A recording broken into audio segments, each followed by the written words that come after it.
The Ultimate Guide to eBooks. Purpose, Potential and Power. Volume 1 of 3. Module 7, Marketing and Promotion. Hey everyone, welcome back. I'm Eric Mutt, and as always, I'm joined by Ruby Bunny. Ruby, how are you today? I'm doing well, Eric, thanks.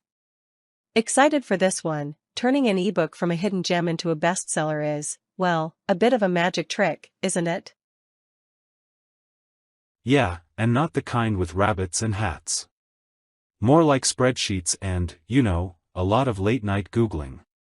So, let's kick off with the basics, setting goals. Not just, I want to sell 1 million books, but actual, SMART goals. Specific, measurable, achievable, relevant, time-bound. I always forget one of those, but I think I got them all this time. You did. And it really matters.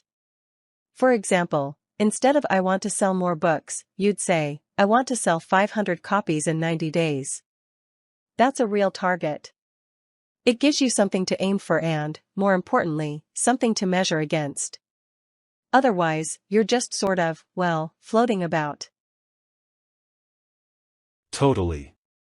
And it's not just about sales, right? You could set a goal to get 1,000 email subscribers before launch, or hit 10,000 Instagram impressions a month. It's about building momentum, not just counting copies. Exactly. And to do that, you need to know who you're actually talking to. Profiling your ideal reader is, I think, one of the most overlooked steps. If you're writing a cookbook, your audience is probably not the same as someone writing, say, a gritty sci-fi novel. Yeah, like Maria's cookbook, she absolutely smashed it on Instagram because her audience loved those food photos and quick recipe reels. But John, with his sci-fi novel, he went all in on email campaigns. And it worked. His pre-orders jumped by, 200% after a 3-month teaser campaign. That's right. And it's about picking the right channels. If your readers are hanging out on Instagram, don't waste your time on Twitter. Or, vice versa. Actually, that reminds me, years ago, I helped a friend who'd self-published a novel. She was struggling to find her audience, and honestly, her sales were flatlining. We tried a well-timed influencer partnership, sent out advance copies to a couple of niche bookstagrammers. Within a week, her book was popping up everywhere, and her sales, they finally took off. It wasn't a miracle, just the right message in the right place at the right time. I love that. It's like, you don't have to be everywhere, just where it counts. And, you don't need a massive budget either. The guide suggests splitting, $500 across 2 or 3 high-impact channels. Ads, a bit of content, maybe a tool or 2. It's doable. Absolutely. And the key is to plan it out, set your goals, know your reader, pick your channels, and then actually stick to a timeline. Otherwise, it's just chaos. And chaos doesn't sell books, does it? Alright, so you've got your plan. Now what? Pre-launch is where the real hustle starts. Building your email list, crafting teasers, and, honestly, begging a few influencers to give you a shot. The data says these are the things that actually move the needle, right? Yeah, and it's not just about numbers. It's about engagement. A good lead magnet, like a free chapter or a cheat sheet, can get people onto your list. And then you nurture them. Not just, hey, buy my book, but, here's something cool, here's a sneak peek. And teasers. I'm obsessed with a good teaser campaign. I saw one where the author posted a cliffhanger line every week for a month, and it just blew up. People started guessing what would happen next, sharing it, making memes. It was wild. That book went viral before it even launched. That's brilliant. And then, when launch week hits, it's all about orchestrating the blitz. Email blasts, social media countdowns, live Q&As, just, making as much noise as possible. And don't forget deal sites like BookBub. A limited time discount can really drive those first sales and reviews. Yeah, BookBub is like the secret weapon. But I'm curious, Eric, which pre-launch activity do you reckon gets the most engagement? Is it the teasers, the influencer stuff, or the email list building? I'd say it depends on your audience, but if I had to pick, I'd lean toward email list building. It's direct, and those people have already said, I want to hear from you. But a viral teaser campaign, like the one you mentioned, can be a game changer if it catches on. I suppose it's a bit of both, really. Yeah, I mean, if you can get people talking before the books even out, you're halfway there. But don't forget to actually ask for the sale when launch week comes. I always see people get shy about that, but you gotta go for it.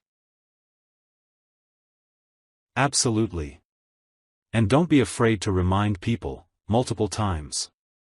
People are busy, and sometimes they need a nudge or two. Or three. So, you've launched, you've survived launch week, now what? This is where a lot of folks just, disappear. But post-launch is where you can really build something long-term. Repurposing content, running retargeting ads, and keeping readers engaged with quizzes or polls. It's not glamorous, but it works. Yeah, and don't forget about your author website. It's your digital HQ, as the guide puts it. You need a homepage with a clear call to action, an about page, your books, a blog, and a way for people to contact you. It's not optional anymore. And analytics.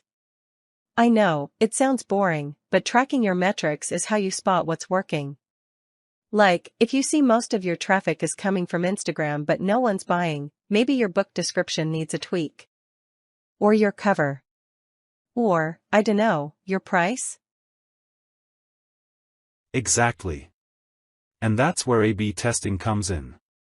You can test your book description, your ad creatives, even your email subject lines. I'm curious, Ruby, what do you think gives you a quicker win, tweaking the book description or changing up your ad creative? Ooh, that's a tough one. I want to say ad creative, because you can see results fast, but honestly, if your book description is off, it doesn't matter how many people click your ad, they're not gonna buy.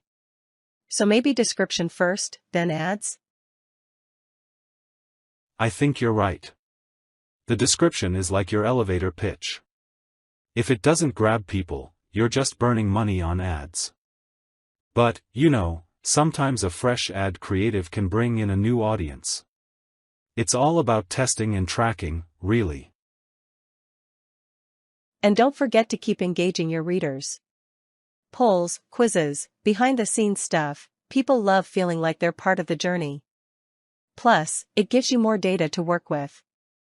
Win-win. Absolutely. And remember, your platform isn't just for one book. It's for your whole author career.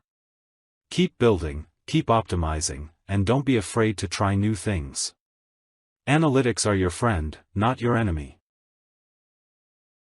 Alright, I think that's a wrap for today. If you're listening and you've got an ebook in the works, hopefully you've picked up a few ideas to help you go from hidden gem to bestseller. Eric, always a pleasure. Likewise, Ruby. And thanks to everyone for tuning in. We'll be back soon with more tips, stories, and probably a few more tangents. Until next time. See ya, everyone. Thanks for watching. If you enjoyed this video, don't forget to like, subscribe, and hit the bell icon so you never miss an upload. Drop your thoughts in the comments below, we'd love to hear from you. Until next time, stay curious and keep learning. P.S. If you prefer more detailed info, you can grab a free copy of The Ultimate Guide to eBooks. Purpose, Potential and Power. Volume 1 of 3.